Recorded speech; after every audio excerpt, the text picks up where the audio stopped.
کہ جو خان صاحب نے اب فروری کے اینڈ پہ مارچ میں جب ان کو لگ رہا تھا ان کی حکومت جاری اور جو انہوں نے یہ سبسڈی دی ہے آئل اور پیٹرول کی IMF کا معاہدے کے برخلاف خود معاہدہ کرا تھا انہوں نے نا، وہ معاہدے کے خلاف جو انہوں نے سبسڈی دی ہے بیسکلی وہ چیک لکھ کے دے دیے جبکہ آپ کے اکاؤنٹ میں کچھ پیسے نہیں تھے.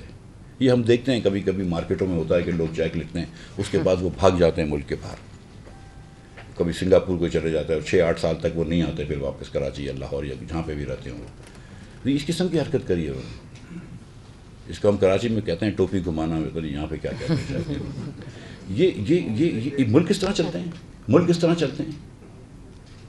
شہباز شریف نے مشکل فیصلے لیے، اللہ کی مہربانی سے very proud of the fact کہ اس نے مشکل فیصلے لیے. میں آپ کو سچ بتا رہا ہوں کہ اس سیاست کا کوئی فائدہ نہیں ہے جس کا ملک کا نقصان ہو رہا ہے.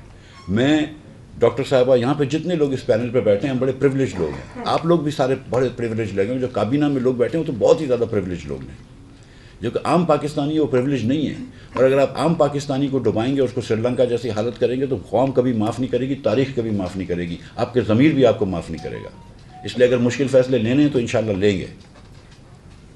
اور اس وقت جو ہے نا وہ چوائس نہیں ہے آپ کو، آپ کے کہ آپ مشکل فیصلے نہ لیں. اس وقت ہم کو اٹیک پہ جانا ضروری ہے انشاءاللہ، تو یہ کام کریں گے.